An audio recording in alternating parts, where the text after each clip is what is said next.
నమస్కారం అండి. నేను మీ రంజిత్ కుమార్ ద్వారా ముచ్చిక. ఈరోజు 2 విషయాలు చెప్తున్నాయండి. ఇది నా వ్యక్తిగతం అనుకోవద్దండి ముందుగా. అందరూ ప్రతి ఒక్కళ్ళు ఎదుర్కొనేదే. ప్రస్తుత సొసైటీలో ఈ తప్పుడు కేసులు అనేవి వాటి మీద ప్రతి ఒక్కళ్ళు నిత్య జీవితంలో నలిగిపోతున్నారండి. సతమతం అయిపోతున్నారు. అలాగే నిన్న పీఈఆర్ఎస్‌లో పెట్టిన దరఖాస్తు 6 సంవత్సరాల నుంచి తిరుగుతుందని చెప్పి ఒక పోస్ట్ పెడితే ఒక ఆయన టీడీపీ రాష్ట్ర ఏదో ఉందండి. ఆయన నాకు వాట్సాప్ చేశారండి. ఈ విధంగా నేను కూడా బాధితున్నే ఇదని చెప్పి దీన్ని ఉధృతం చేయాలంటున్నారు. నేననేది ఏంటంటే నేను ఒక్కడిని కాదండి. ఇంకా బయటికి రండి, బాధితులంతా బయటికి రండి అని చెప్తూ ఈ వీడియోని 2 విషయాలు ఈ వీడియోలో 2 విషయాలు చెప్తున్నానండి. ఒకటి ఏంటంటే తప్పుడు వ్యక్తులు చెప్తున్నాను కదండీ. తప్పుడు వ్యక్తులు నా పైన కేసు పెట్టారండి. నాకేం బాధ లేదండి. కానీ ఆ తప్పుడు వ్యక్తులు అయ్యుండి, తప్పుడు మనుషులు అయ్యుండి అందరికీ తెలుసు. కానీ నా మీద తప్పుడు కేసు పెట్టారండి. కేసు పెట్టారు. కోర్టులో ఎవిడెన్స్ కావాలి. ఎవిడెన్స్ ఉండవు. వాళ్ళు తప్పు చేయలేదు. నా దగ్గర మేమేం తప్పు చేయలేదు. మేము తప్పుడు మనుషులం కాదు. రంజిత్ కుమార్ మమ్మల్ని కావాలని వేరేస్తుందని చెప్పి పోలవరం తహసీల్దార్ గారికో, జంగారెడ్డి ఆర్డీఓ గారికో, ఐటీడీఏపీఓ గారికో, జిల్లా కలెక్టర్ గారికో ఎవిడెన్స్ చూపించాలి. అదేం చేయరు. పోలవరం పోలీస్ స్టేషన్లో మాత్రం కేసు పెట్టేస్తారు. ఎందుకంటే తప్పుడు కేసు పెట్టేస్తే కోర్టులో తిరుగుతారు. ఆ ప్రమాణం అవుద్ది కదా. అలాగ రోజులు గడిచిపోతాయి. మా మీద తప్పుడు కేసు పెట్టిన వివరాలు చెప్తున్నాయండి. మా మీద తప్పుడు కేసులు పెట్టారు. ఏమనండి, మేము 10 లక్షలు ఇవ్వాలని బ్లాక్మెయిల్ చేస్తున్నామని, వాళ్ళు తప్పుడు మనుషులు కాదు కరెక్ట్ అని చెప్పి మా మీదకి కేసు పెట్టారండి. 2023 9వ నెల 17వ తారీఖున కేసు పెట్టారు మా మీద. కేసు పెట్టారండి. 2023 7వ నెల 13వ తారీఖున కేసు పెట్టారు. మేము ఆ కేసును పెట్టారు కదని చెప్పి మేము జిల్లా కలెక్టర్ గారికి ఫిర్యాదు చేయమండి.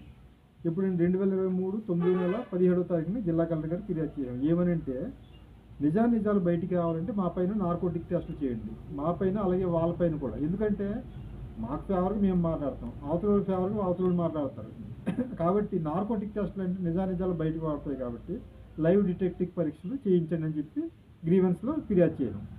ఆ గ్రీవెన్స్లో ఫిర్యాదు చేయడం దానికి ఐటీడీఏపీఓ గారు వారం రోజుల్లో అంటే 7 దినముల్లోగా దీనిపై విచారణ చేసి, అంటే ఏంటంటే వాళ్ళు కరెక్టా కాదా, వాళ్ళ తప్పుడు మనుషులు కాదా అనే దానిపై విచారణ చేసి 7 దినముల్లోగా నివేదిక ఇమ్మని చెప్పి రెవెన్యూ వాళ్ళని ఆదేశించినట్టు మాకు ఎండార్స్మెంట్ పంపించారు. కానీ అది ఈ రోజుకి ఏమైందో తెలియదు. ప్రతిఫలంగా మా పైన తప్పుడు కేసు పెట్టారు. ఆ తప్పుడు కేసు మేము 10 లక్షలు ఇవ్వాలండి. అది ఇప్పుడే కాదండి, గతంలో కూడా మాకు హైకోర్టు లాయర్ ద్వారా నోటీస్ పంపించారు. ఎప్పుడండి 2022 9వ నెల 4వ తారీఖున మాకు హైకోర్టు లాయర్ ద్వారా నోటీస్ పంపించారు. ఏమనండి, మేము కరెక్టే, మేము తప్పుడు మనుషులం కాదు, రంజిత్ కుమారే కావాలని మమ్మల్ని ఇలా ఇబ్బంది పెడుతున్నాడు మానసికంగా. 15 రోజుల్లోగా మాకు 5 లక్షలు కట్టాలి, క్షమాపణ చెప్పాలి. లేని పక్షంలో మేము చట్టరీత్యా తీసుకొని కేసులకు బాధ్యత వహించాలని చెప్పి నోటీస్ పంపించారండి. 15 రోజులు కాదండి, ఇప్పటికి ఇంచుమించు దాదాపుగా 6 సంవత్సరాలు అవుతుంది. మరి 6 సంవత్సరాల నుంచి ఎందుకు మీరు చర్యలు తీసుకోలేదండి నా మీద? మీరు కోర్టుకి వెళ్ళలేరండి.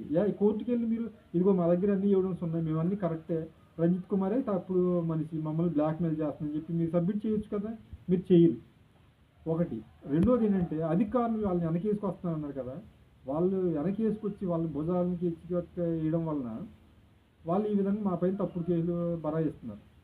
సర్లే, ఒకటి అయిపోయింది. రెండోది, కొంతమంది అధికారులు ఇలాంటి వాళ్ళకి ఎలా కొమ్ముకు వస్తున్నారంటే 2011, 12వ సంవత్సరంలో పోలవరం మండల మహిళా సమాఖ్యలో డ్వాక్రా సంఘాల్లో 95 మంది గిరిజన లబ్ధిదారులకు చెందవలసిన సొమ్ములో 3.5 లక్షలు ఫ్రాడ్ జరిగిందని చెప్పి 95 మంది దగ్గర రిటర్న్గా లిఖితపూర్వకంగా స్టేట్మెంట్లను తీసుకొని 2012 డిసెంబర్ 19వ తారీఖున అప్పుడు ఐటీడీఏపీఓ గారు ధృవీకరించి పేపర్ స్టేట్మెంట్ ఇచ్చారు.